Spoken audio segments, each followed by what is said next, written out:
Bismillahirrahmanirrahim. Assalamualaikum warahmatullahi wabarakatuh. Hamdan syukurillah, salatan wa salaman ala rasulillah wa ala alihi wa sahbihi wa mawala. Asyhadu an la ilaha illallah wahdahu la syarika lah wa asyhadu anna Muhammadan abduhu wa rasuluhu la nabiyya ba'dah. Puji serta syukur mari sama-sama kita panjatkan kepada Allah Subhanahu wa taala. Selawat serta salam tidak lupa kita sampaikan kehadiran Nabi Rasulullah Muhammad sallallahu alaihi wasallam. Bapak Ibu hebat yang kami hormati, sesuai dengan pengumuman yang kami beritakan melalui grup WhatsApp kita bahwa pada hari ini jam 12:05 kita adakan sebuah acara sosialisasi dengan tema disiplin positif. Nah, perlu kami sampaikan, tentu Bapak Ibu bertanya-tanya ini acara ini apa dan bagaimana. Perlu kami sampaikan bahwa kita pihak sekolah sudah berkomitmen untuk membina dan terus memotivasi calon guru penggerak atau CPG siapapun yang akan ikut bagi warga sekolah SMP Negeri 2 Tapatuan. Maka ini acara pada hari ini adalah salah satu tugas yang harus diselesaikan oleh calon guru penggerak CGP ya, CGP calon guru penggerak, yaitu dengan merangkai atau membuat beberapa modul. Nah, salah satunya terkait dengan budaya positif. Budaya bukan disiplin positif ya, budaya positif ya. Sama itu. Nah, tentu acara ini sangat penting bagi yang pertama sekali calon guru penggerak, yang kedua adalah untuk kita selaku warga sekolah. Dan ini adalah salah satu strategi bagaimana memajukan dan meningkatkan mutu pendidikan, terutama tenaga pendidik yang ada di SMP Negeri 2 Tapatuan ini. Nah, untuk ini kita berpartisipasi secara bersama-sama, sekaligus kita menambah wawasan dan terjadi interaksi dalam hal strategi membangun strategi meningkatkan mutu pendidikan di SMP Negeri 2 Tapatuan ini. Dan insya Allah kalau ini memang berhasil nanti akan bisa dikeluarkan, karena ini adalah calon guru penggerak, dia akan terus bergerak-gerak. Nah, artinya dia akan bergerak ke sana kemari, apapun itu, supaya mutu pendidikan itu tidak stagnan. Sementara tuntutan dari zaman atau dunia pendidikan itu terus berlanjut dan terus meningkat. Jadi kalau kita tidak memperbaiki dan tidak terus bergerak, maka kita akan tertinggal dengan informasi dan sistem yang ada pada saat ini. Nah, apalagi sekarang itu permen keluar sebentar-bentar ada peraturan pemerintah tentang Sisdiknas. Selalu terjadi pembaruan di sistem pendidikan, tata cara dan sebagainya. Nah, sebenarnya terkait dengan hal ini ada yang ingin kami sampaikan, tetapi mungkin karena hari ini kita fokus pada satu acara, yaitu sosialisasi tentang budaya disiplin, maka mari kita sama-sama berinteraksi dan memotivasi dan ikut serta dalam acara ini. Mudah-mudahan acara pada hari ini berjalan dengan lancar, dan terima kasih kami sampaikan kepada warga SMP Negeri 2 Tapatuan yang telah berpartisipasi pada hari ini. Mungkin untuk acara pembukaan ataupun sepatah kata dari kepala sekolah saya pada sampai di sini, dan selanjutnya forum ini sepenuhnya kami serahkan kepada Ibu Martina Salvia SPDGR ya. Ya, karena sekarang belum ada GR. Tempat dan waktu kami silakan, dan kami akhiri dengan billahi taufiq wal hidayah. Wassalamualaikum warahmatullahi wabarakatuh.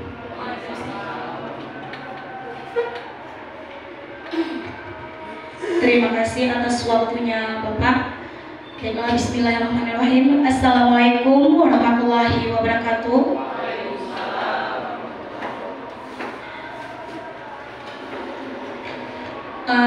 Alhamdulillahirabbil alamin. Wassalatu wassalamu ala asyrafil anbiya'i wal mursalin wa ala alihi washabihi ajma'in.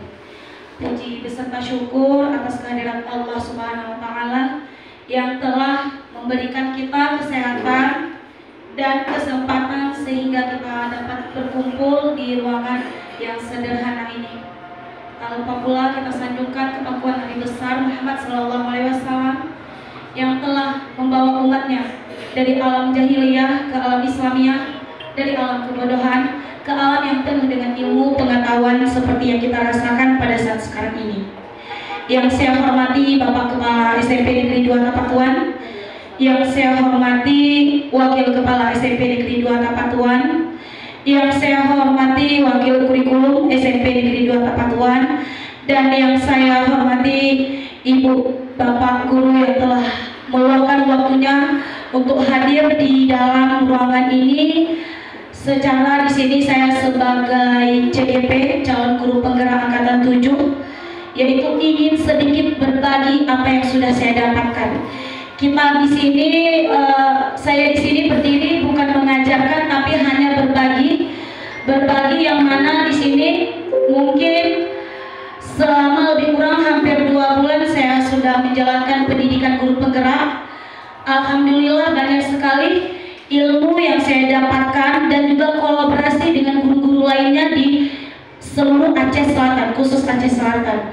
Di sini juga saya memohon nanti kepada Ibu dan Bapak semua, mungkin ada beberapa hal yang tidak bisa saya temukan jawabannya, kita sharing, atau dari Bapak Ibu ada yang bisa membantu, nanti kita bisa saling berbagi untuk melengkapi supaya apa yang akan saya sampaikan ini materinya itu semakin kuat. Ibu Bapak Guru, sebelum kita mulai terlebih dahulu ada baiknya kita mempunyai kesepakatan dulu.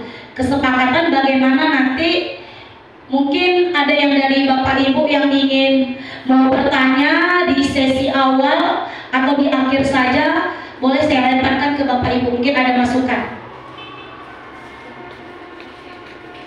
Bagaimana? Di akhir. Oke, berarti untuk kesepakatannya, berarti materi akan saya paparkan terus. Jadi nanti di akhir sesi mungkin ada yang ingin bertanya. Insya Allah selagi kita bisa, kita akan bantu menjawab. Tapi nanti mungkin juga bisa berkolaborasi dengan guru-guru lainnya. Baiklah Bapak Ibu semua. Jadi di sini adalah tentang budaya positif. Nah, budaya positif yang mana pada paket modul 1 ini kami akan melakukan pengibasan kepada rekan sejawat semua, guru-guru yang ada di sekolah, bahwa budaya positif ini dampaknya sangat luar biasa di sekolah Bapak Ibu apabila kita menerapkannya. Nah, sebelumnya saya ingin memaparkan dulu konsep-konsep yang akan kita paparkan nantinya. Pertama adalah perubahan paradigma belajar, kemudian ada disiplin positif, kemudian kebutuhan dasar manusia, kemudian posisi kontrol, keyakinan kelas, dan segitiga restitusi. Jadi di awal ini adalah perubahan paradigma belajar. Jadi Bapak Ibu, ada cuplikan video pendek yang akan saya putar. Mungkin sebagian Bapak Ibu sudah pernah melihat atau mungkin belum. Jadi saya akan memutar, walaupun sudah pernah melihat, saya akan kembali memutarnya.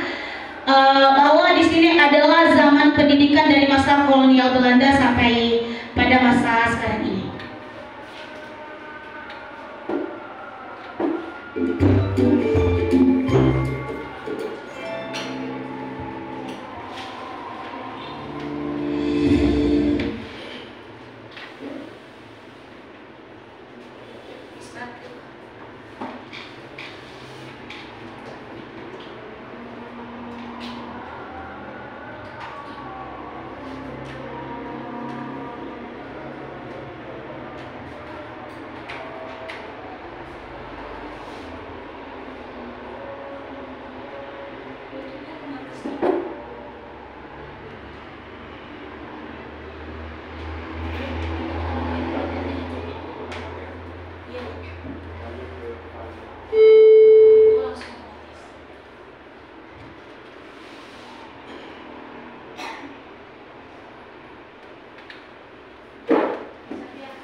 Salam dan bahagia Bapak Ibu calon guru penggerak. Video ini akan menggambarkan tentang pendidikan zaman kolonial, sekaligus menjadi pengantar bagi Anda untuk berefleksi kembali perjalanan pendidikan Indonesia dari zaman kolonial hingga saat ini.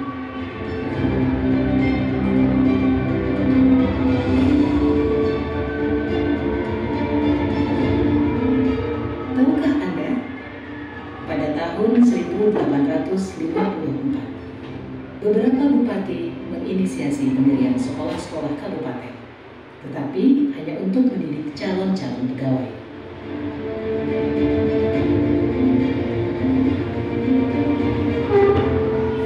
Kemudian tahun yang sama, lahirlah sekolah-sekolah Bumi Putra yang hanya mempunyai 3 kelas. Rakyat hanya diberikan pengajaran membaca, menulis, dan berhitung seperlunya, dan hanya mendidik orang-orang pembantu dalam mendukung usaha dagang mereka.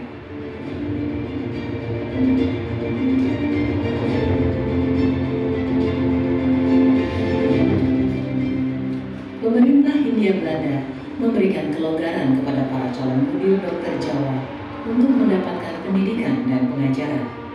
Namun, tahukah Anda mengapa?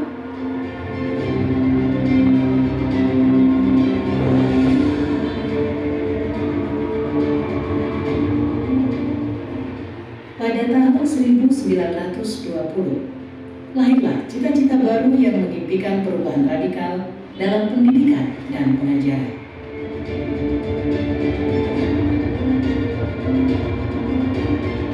Dan pada tahun 1922, lahirlah Taman Siswa di Yogyakarta sebagai sebuah gerbang emas kemerdekaan dan kebebasan kebudayaan bangsa.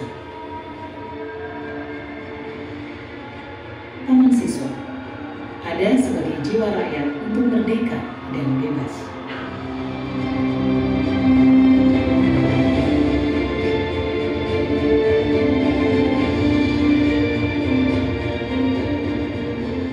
Lalu, apakah kita sudah merdeka?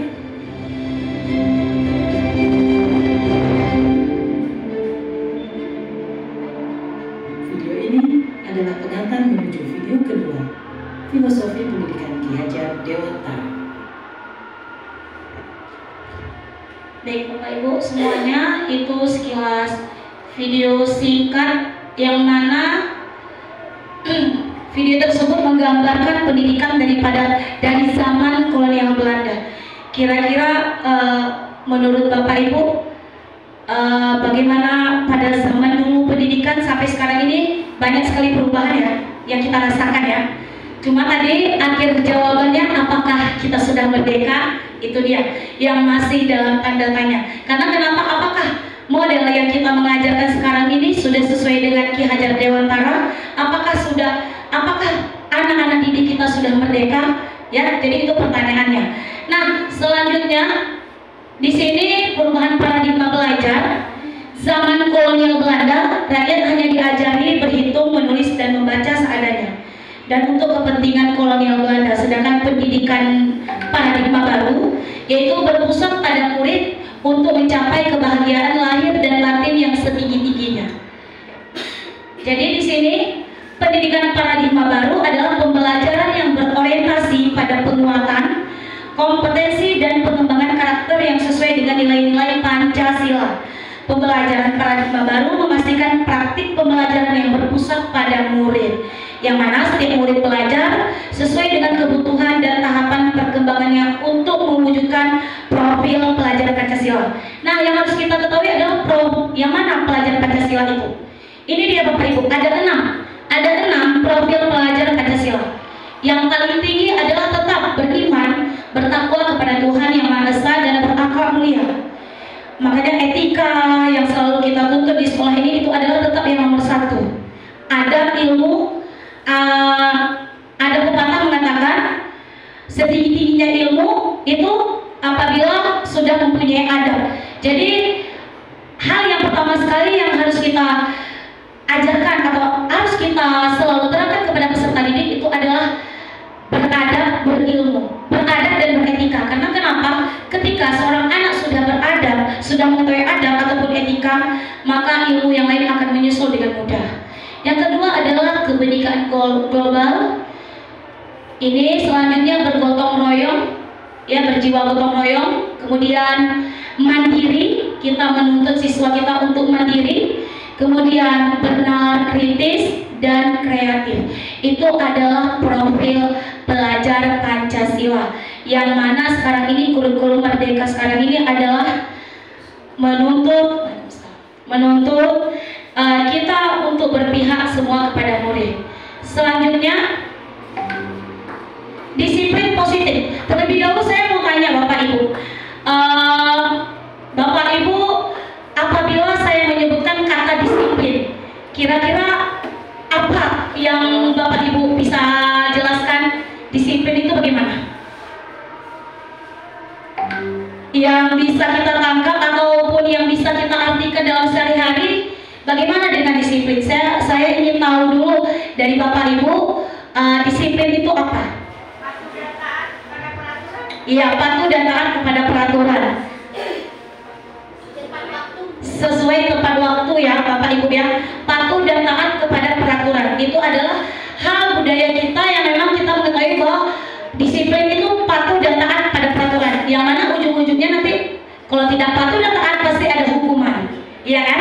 Nah, sekarang di sini kebanyakan orang akan menghubungkan kata disiplin dengan tata tertib, teratur, dan kepatuhan pada peraturan. Kata disiplin juga sering dihubungkan dengan hukuman, padahal itu sungguh berbeda. Karena belajar tentang disiplin positif tidak harus dengan memberi hukuman, justru itu adalah salah satu alternatif terakhir, dan kalau perlu tidak digunakan sama sekali. Kita lanjut Bapak Ibu, kita lihat dulu menurut Ki Hajar Dewantara menyatakan bahwa di mana ada kemerdekaan, di situ harus ada disiplin yang kuat. Sungguh pun disiplin itu bersifat self-disiplin, yaitu kita sendiri yang mewajibkan kita sekeras-kerasnya, tetapi itu sama saja. Bagaimana kita break dulu Pak sebentar? Kita break sebentar ya, selesai. Nanti bisa dipotong, bukan?